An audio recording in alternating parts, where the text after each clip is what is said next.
Hi friends, welcome back to our channel.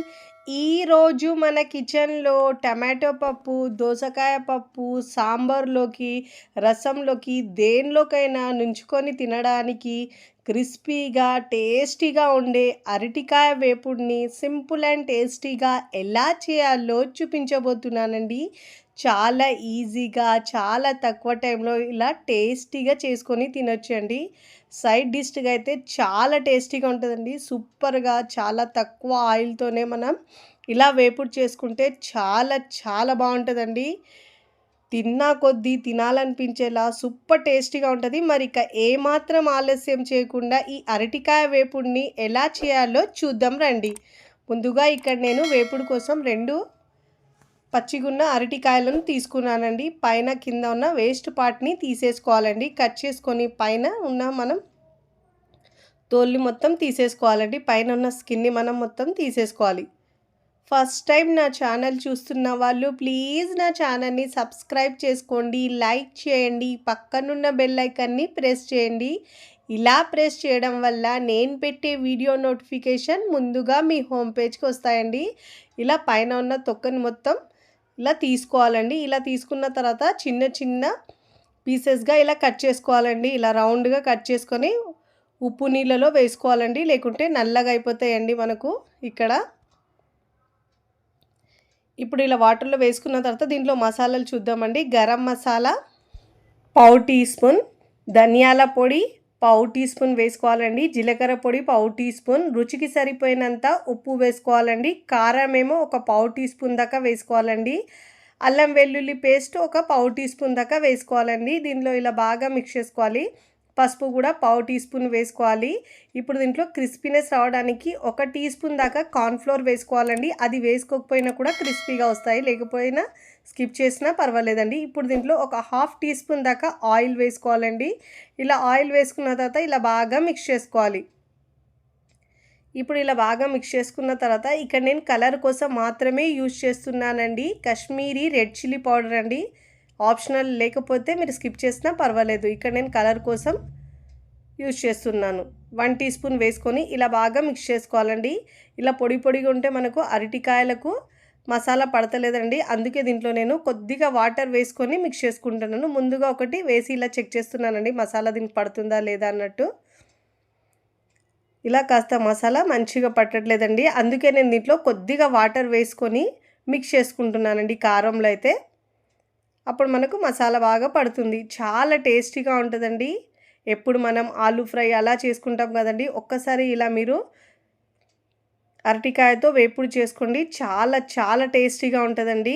ఇలా మసాలా మొత్తం పట్టించాలి దీనికి. ఇలా మనం వాటర్లో వేసుకోవడం వల్ల అరటికాయ ముక్కలు నల్లగా కావండి. అదే మనం బయట ఉంచుకుంటే నల్లగా అయిపోతాయి తొందరగా.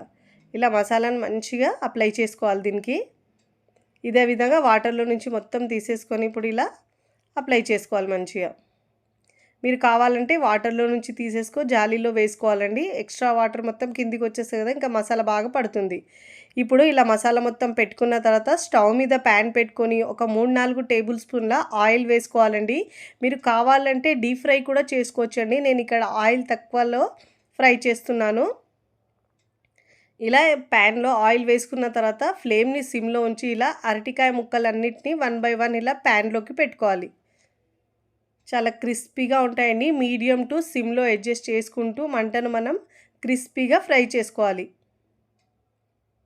ఇలా 1 బై 1 ఇలా ప్యాన్లో ఎన్ని పడితే అన్ని వేసుకోవాలండి. మంచిగా ఒకవైపు ఫ్రై అయిన తర్వాత ఇలా చాకుతో మరోవైపుకి టర్న్ చేసుకోవాలి. మీరు స్పూన్తో అయినా టర్న్ చేసుకోవచ్చండి. ఒకవైపు ఫ్రై అయిన తర్వాత మరోవైపుకి తిప్పుకోవాలి. 2 వైపులా మంచిగా క్రిస్పీగా గోల్డెన్ కలర్ వచ్చే వరకు ఫ్రై చేసుకోవాలి. చాలా టేస్టీగా కమ్మగా ఉంటుందండి. తింటుంటే తినాలనిపిస్తుంది, అంత కమ్మగా ఉంటుందండి. పిల్లలు పెద్దలు ఎవరైనా చాలా ఇష్టంగా తింటారండి. పప్పు సాంబార్తో తిన్నా కానీ సూపర్గా ఉంటుంది. ఇలా మంచిగా 2 వైపులో కలర్ గోల్డెన్ కలర్ వచ్చే వరకు ఫ్రై చేసుకోవాలి. చూడండి, ఇలా మంచిగా క్రిస్పీగా ఫ్రై చేసుకొని అన్ని వైపులో తిప్పుతూ ఇలా ఫ్రై చేసుకోవాలి, లేకుంటే ముక్కలు మాడిపోతాయండి. ఇప్పుడు ఇలా క్రిస్పీగా మంచిగా ఫ్రై చేసుకున్న తర్వాత మంచి కలర్ వచ్చిన తర్వాత ఇప్పుడు ప్లేట్లోకి తీసుకోవాలి. చూడండి ఇలా చక్కగా ఫ్రై చేసుకోవాలండి. ఆయిల్ కూడా చాలా తక్కువ ఆయిల్‌లో ఇంకా ఆయిల్ కూడా తక్కువ పీలుస్తాయండి. ఇలా 1 బై 1 అన్ని ముక్కల్ని ప్లేట్‌లోకి తీసుకోవాలి. ఇదే విధంగా అన్ని ముక్కల్ని ఫ్రై చేసుకోవాలండి. అన్నీ ఇలా మనం ప్లేట్‌లోకి తీసుకున్న తర్వాత మిగతా అరటికాయ ముక్కలు ఉన్నాయండి కదా, అవి కూడా 1 బై 1 ఇలా ప్యాన్‌లోకి తీసుకోవాలి. మీరు ఆయిల్ లేకపోతే ఒక టేబుల్ స్పూన్ దాకా ఆయిల్ వేసుకొని ఇలా ఫ్రై చేసుకోవాలండి. ఫ్లేమ్‌ని సిమ్‌లోనే ఉంచాలండి. అప్పుడే మనకు క్రిస్పీగా వస్తాయి ముక్కలైతే. ఇప్పుడు మంచిగా ఒకవైపు ఫ్రై అయిన తర్వాత మరో వైపుకి టర్న్ చేసుకొని చక్కగా 2 వైపులా ఫ్రై చేసుకున్న తర్వాత ఇప్పుడు ప్లేట్‌లోకి తీసుకోవాలి. ఇదే విధంగా అన్ని అరటికాయ ముక్కల్ని 1 బై 1 ఫ్రై చేసుకొని సర్వింగ్ ప్లేట్‌లోకి సర్వ్ చేసుకోవాలి. చూస్తుంటుండే ఎప్పుడెప్పుడు తినాలనిపిస్తదండి. అంత టేస్టీగా, కమ్మగా చాలా చాలా బావుంటదండి. సూపర్‌గా ఉంటది. చాలా తక్కువ టైంలోనే మనం ఈజీగా చేసుకోవచ్చండి. టైం అయితే చాలా తక్కువ టైంలోనే చేసుకోవచ్చు. టైం లేనప్పుడు పప్పుతో, సాంబార్‌తో ఏదైనా చేయాలంటే అప్పటికప్పుడు ఇలా అరటికాయతో వేపుడు చేసుకోండి. చాలా చాలా టేస్టీగా ఉంటది. నేనైతే ఇక్కడ టమాటో పప్పుతో సర్వ్ చేస్తున్నానండి. తింటుంటే ప్రతి ముద్ద కూడా అమృతంలాగా చాలా చాలా టేస్టీగా ఉండండి. పప్పు కూడా చాలా టేస్టీగా అయింది. దాంతో పాటు ఇలా అరటికాయ వేపుడు పెట్టుకొని తింటే రుచి అయితే అమోఘమండి. అంత బావుంది. తింటుంటే ఇంకా ఇలా తిన్నారంటే ఒక 4 ముద్దలు ఎక్కువనే తింటారండి. మీరు కూడా తప్పకుండా ఈ అరటికాయ వేపుడును ఒక్కసారి ట్రై చేయండి. ట్రై చేసి ఎలా కుదిరిందో కామెంట్ ద్వారా తెలియచేయండి. వీడియో నచ్చితే లైక్ చేయండి. ఫ్రెండ్స్, ఫ్యామిలీకి షేర్ చేయండి. మరికొన్ని టేస్టీ, సింపుల్, క్విక్ రెసిపీస్ కోసం టీ టీ టీ కిచెన్ని సబ్స్క్రైబ్ చేసుకోండి. Thanks for watching.